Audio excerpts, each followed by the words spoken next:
Era uma segunda-feira, 20 de março de 1995, em Tóquio, no Japão, quando algumas pessoas começaram a passar mal dentro do metrô. Quando o metrô parou na estação, muita gente desceu com problemas respiratórios, gástricos e sem conseguir enxergar direito. Ninguém entendia muito bem o que estava acontecendo, e o socorro foi imediatamente chamado. Aparentemente, uma ou mais pessoas haviam liberado um gás tóxico em diferentes vagões. Ambulâncias levavam centenas de pessoas aos hospitais. 8 pessoas acabaram falecendo no mesmo dia e mais 5 ao longo dos anos que seguiram. Aproximadamente 5.500 pessoas foram feridas e outras 1.000 tiveram problemas temporários de visão.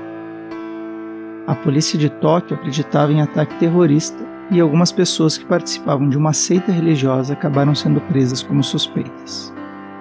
Mas o que teria acontecido naquele 20 de março de 1995? Hoje, você vai conhecer a história por trás do atentado ao metrô de Tóquio, o maior atentado contra a vida humana registrado no Japão desde as bombas de Hiroshima e Nagasaki.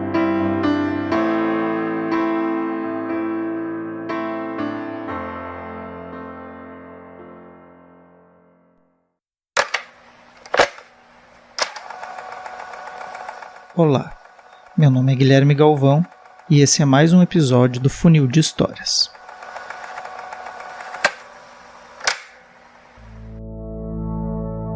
O que ocorreu naquela segunda-feira em 1995 não foi um, mas 5 ataques coordenados.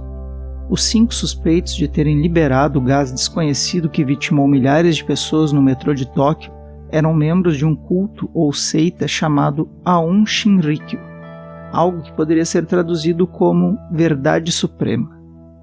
Mas qual foi a motivação? Haveria uma relação direta entre a seita e o ataque? Ou era uma coincidência os suspeitos fazerem parte dela? Para podermos entender melhor essa história e responder essas perguntas, precisamos saber que grupo era esse. Em 1984, o farmacêutico Shizuo Matsumoto funda uma espécie de sociedade, onde ministrava aulas de yoga e meditação, chamada de Sociedade dos Eremitas da Montanha, ou algo do gênero. Aos poucos, as inocentes aulas de yoga e meditação passaram a carregar um forte teor religioso, misturando crenças que iam desde o budismo indiano e tibetano, passando por crenças cristãs até hindus, especialmente relacionadas ao deus hindu Shiva. Doutrinas a respeito de um apocalipse que envolveria uma terceira guerra mundial entre os Estados Unidos e o Japão eram a base da crença do grupo que começava a crescer. Os membros e seguidores de Matsumoto acreditavam que após esse apocalipse, somente os membros da seita seriam salvos e construiriam um grande reino na Terra. Foi por volta do ano de 1987 que surge a denominação Aum Shinrikyo, para nomear o que agora claramente era uma seita religiosa que crescia cada vez mais e já agregava tantos seguidores que uma segunda sede foi aberta na cidade de Fujinomiya. Nessa mesma época, Matsumoto já dava claros sinais de que sua saúde mental não andava bem. Mudou seu nome para Shoko Asahara e pessoas próximas relatavam que ele tinha ataques de ansiedade e pensamentos suicidas com bastante frequência. Em 1989, o grupo recebeu oficialmente, por parte do governo de Tóquio, o status de organização religiosa, o que fez com que tivessem alguns privilégios que são importantes para compreender o desenrolar dessa história. Ao ser reconhecido oficialmente como organização religiosa, o Aum Shinrikyo recebeu incentivos fiscais e ficou livre para atuar sem que houvesse fiscalização a respeito de suas atividades. Após esse reconhecimento, o número de participantes cresceu vertiginosamente e seu patrimônio financeiro também. Mas junto a tudo isso, começaram a crescer ideias radicais. A pregação de ideias que podemos chamar de extremistas aumentou com o crescimento do número de membros, mas já estava presente desde o início. Um ano antes de serem reconhecidos como organização religiosa, os membros já eram suspeitos de terem se envolvido em casos de morte de 2 de seus membros. Terayuki Majima teria se afogado acidentalmente durante um ritual. Um amigo e colega de grupo, que provavelmente suspeitou da morte de Majima, foi assassinado logo após se desiludir e tentar deixar o grupo. As suspeitas caíram sobre os membros, que teriam agido sob as ordens de Asahara. 3 meses após a organização receber o reconhecimento, mais 6 membros do Aum Shinrikyo viraram suspeitos do assassinato de Tsutsumi Sakamoto, sua esposa e filho de 1 ano. Sakamoto era um advogado que estava trabalhando em uma ação coletiva contra a seita. Essa guinada de violência do grupo não tem uma explicação exata, mas alguns indícios podem nos ajudar a entender, e o principal deles é a tentativa frustrada do grupo de alcançar o poder por meios legítimos. Em 1985, a seita lançou vários candidatos nas eleições no Japão, mas após receber um total de 1.783 votos, não elegeu ninguém. Outro fato que pode ter sido um estopim para a mudança de comportamento foi a crescente saída de membros que deixaram a seita após retomar o contato com o mundo real durante as campanhas. Após essa tentativa de tomar o poder legitimamente, as coisas mudaram drasticamente e Asahara começou a pensar em ataques mais diretos àqueles que estavam no poder, acreditando que esse seria o único meio de salvar as pessoas do apocalipse. Afinal, só seriam salvos aqueles que pertenciam à seita ou que fossem mortos e purificados por ela. Ao menos era isso que aparentemente incentivava os membros a cometerem esses atos de violência. Por volta de 1992, Asahara já dava claros sinais de sua megalomania. Em algum momento daquele ano chegou a declarar que era o próprio Cristo, se identificando como Cordeiro de Deus e portador de uma profecia do juízo final, que envolveria uma terceira guerra mundial de proporções nucleares, como já mencionei. Com o intuito de atrair cada vez mais membros para o culto, Asahara começou a fazer aparições frequentes na televisão e rádios, e chegou até mesmo a instalar uma estação de rádio na Rússia, em abril de 1992, chamada Aum Shinrikyo Broadcasting. No entanto, mais próximo do final de 1992, ele começou a dar sinais de que sua saúde mental estava piorando, e pessoas próximas diziam que os sentimentos suicidas se intensificaram e ele também começou a reclamar de alucinações e apresentar um comportamento paranoico, onde afirmava que a sociedade o estava impedindo de cumprir seu destino como Cristo. Com isso, ele retirou-se de aparições públicas, continuando apenas com a rádio Aum Shinrikyo Broadcasting. A partir desse momento, ele começa a pôr todo o seu esforço em acabar com aqueles que o estavam impedindo de consumar seu destino, e isso incluía todos que não seguiam suas crenças. A primeira medida que ele tomou foi a substituição do grupo de conselheiros de alto escalão, predominantemente feminino, por um grupo masculino mais agressivo. A falta de fiscalização governamental foi um facilitador para que o grupo, por meio de empresas de fachada, começasse a construir instalações para a fabricação de armas biológicas. Em suas primeiras experiências, eles tentaram cultivar a bactéria botulínica, mas não tiveram muito sucesso. Após a fracassada tentativa de produzir armas biológicas, eles partiram para a produção de armas químicas. O produto escolhido para a produção experimental foi o gás sarin.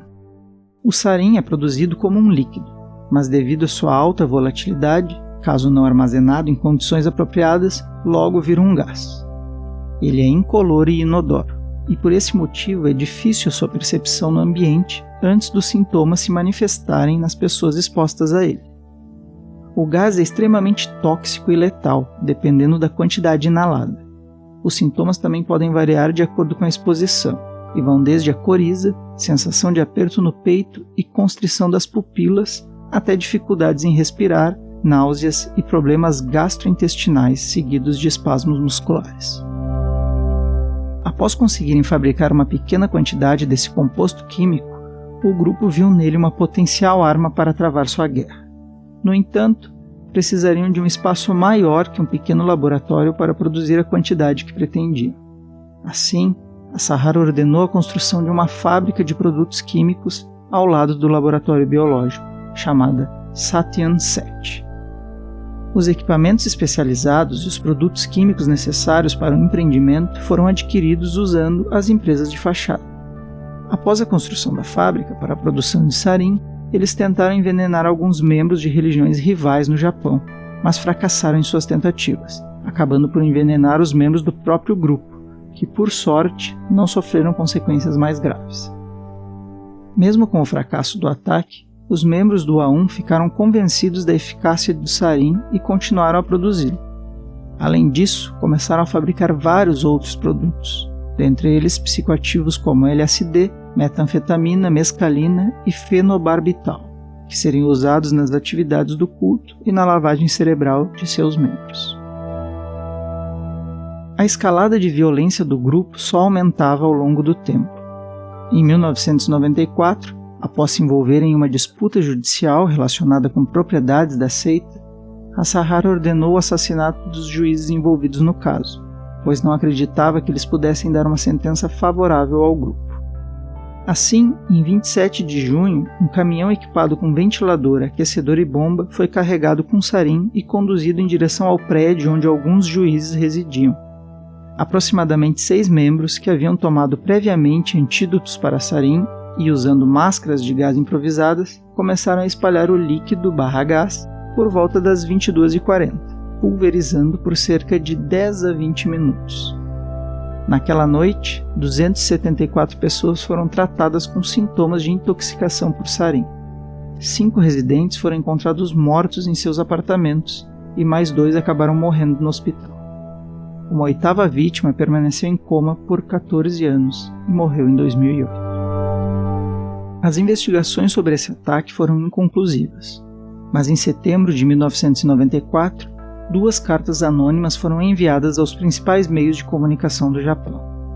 A primeira afirmava que a seita era responsável, já a segunda era mais reveladora e profética, dizendo que o ataque havia sido uma espécie de experimento ao ar livre, e que as consequências do ataque teriam sido muito piores se o sarin tivesse sido liberado em uma área fechada, como em um metrô lotado. No entanto, o que colocou realmente o grupo no radar da polícia foi um acidente ocorrido na fábrica. Após o acidente, investigações mostraram que lá era fabricado sarin, o que colocou os membros da seita como principais suspeitos do ataque com o caminhão. Mas como ainda não havia nenhuma legislação que proibisse a fabricação desse composto, nada pôde ser feito efetivamente. Apesar de não conseguir ligar a seita diretamente ao ataque com o caminhão, que espalhou sarin em 1994, a polícia continuou suspeitando e realizou outras investigações que começaram a comprometer a integridade de seus membros. Impressões digitais de um membro do A1 foram encontradas em uma investigação de sequestro e amostras de solo contaminado com sarin também foram obtidas próximas às instalações do grupo. Além da suspeita inicial, essas evidências deram o incentivo necessário para que a polícia preparasse uma investigação mais aprofundada sobre eles. A data da operação foi marcada para 22 de março de 1995. Foi nesse momento que o ataque ao metrô foi planejado. Um membro do A1 conseguiu acesso às informações da operação policial e alertou a Sahara. O líder então ordenou um ataque às linhas do metrô de Tóquio próximas do Departamento de Polícia Metropolitana na manhã de 20 de março. Um ataque que parecia ter 2 objetivos: frear as investigações policiais, matando grande parte dos agentes, e iniciar o apocalipse tanto falado em suas previsões, tornando sua profecia autorrealizável. No dia 20 de março de 1995, 10 membros do A1 saíram em direção às estações do metrô de Tóquio. 5 deles ficaram responsáveis por liberar o gás nos vagões, enquanto os outros 5 esperavam em carros de fuga. Carregando 2 sacos plásticos embrulhados em jornal, contendo 900 ml de sarin líquido, cada um dos 5 homens embarcou em vagões diferentes. Eles largaram os sacos no chão dos vagões e os perfuraram usando a ponta de seus guarda-chuvas. O sarin líquido rapidamente se transformou em gás enquanto os homens abandonavam os trens. Todas as pessoas que entraram em contato com o gás foram afetadas, desde passageiros até funcionários do metrô. Por sorte ou incompetência dos envolvidos, o sarin usado no ataque ao metrô tinha metade da pureza do utilizado no ataque anterior, com o caminhão. A tragédia poderia ter sido muito pior. Ambulâncias transportaram 688 pacientes aos hospitais próximos e quase 5.000 pessoas chegaram aos hospitais por outros meios. Ao todo, 278 hospitais atenderam aproximadamente 5.500 pessoas afetadas pelo ataque. Muitas pessoas só começaram a procurar ajuda na medida em que os sintomas pioravam e elas começaram a tomar conhecimento dos ataques por meio de notícias na TV e no rádio. A maioria dos afetados recebeu alta no dia seguinte. No entanto, 8 pessoas acabaram morrendo no dia do ataque e mais 4 posteriormente, além de muitas que ficaram em estado crítico e tratamento intensivo por muitos dias. Em 16 de maio de 1995, a polícia japonesa invadiu as instalações do Aum Shinrikyo e prendeu seus membros. Alguns estudiosos e especialistas em ciência da religião, além de advogados, tentaram inocentar a seita alegando que seus membros estavam sendo perseguidos por intolerância religiosa e que seus direitos não estavam sendo respeitados. No entanto, a investigação da polícia japonesa concluiu que o gás usado no ataque havia realmente sido fabricado nas instalações do grupo. Além disso, foram encontradas mais algumas armas químicas e biológicas armazenadas no local. A polícia japonesa diz ter encontrado 40 toneladas de produtos químicos em sedes da seita espalhados pelo país, e que com esse material eles poderiam produzir gás tóxico suficiente para matar até 10 milhões de pessoas. A atividade policial continuou durante todo o verão e mais de 200 membros foram presos. 13 membros da alta gerência do Aum, incluindo o próprio Asahara, foram condenados à morte e mais tarde executados. Outros foram condenados à prisão perpétua. O ataque continua sendo o incidente terrorista mais mortal do Japão, conforme definido pelos padrões modernos. 23 anos após serem condenados, Asahara e alguns membros do Aum foram enforcados no Japão em julho de 2018. Em 2008, o governo japonês autorizou o pagamento de danos às vítimas do ataque, pois considerou que a motivação era atingir o governo japonês. Em dezembro de 2009, 5.259 pessoas haviam se inscrito para receber as indenizações. Pesquisas com as vítimas realizadas entre 1998 e 2001 mostraram que muitas ainda sofriam de transtorno de estresse pós-traumático. Em uma pesquisa, 20% dos 837 entrevistados reclamaram que se sentiam inseguros quando estavam em um trem. Mais de 60% relataram fadiga ocular crônica e disseram que a visão piorou. Até 2008, eram oficialmente reconhecidas 12 mortes decorridas do ataque.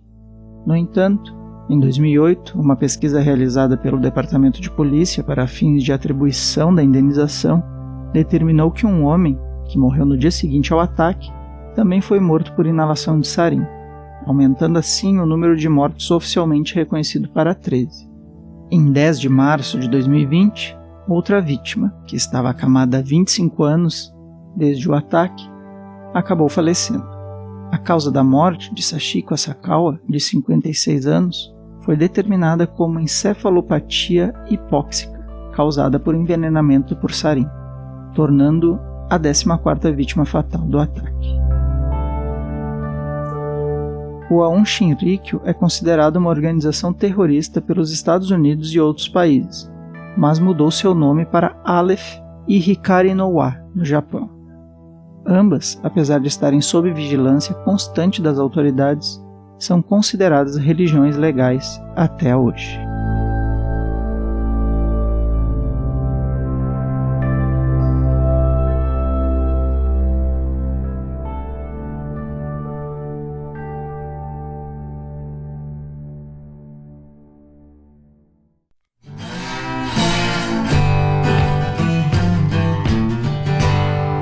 Se você gostou dessa história, divulgue Funil de Histórias, curta, compartilhe em suas redes sociais, se inscreva no canal e deixe suas sugestões para um próximo programa. Quem sabe sua história não aparece aqui. Abraço e até a próxima. Tchau!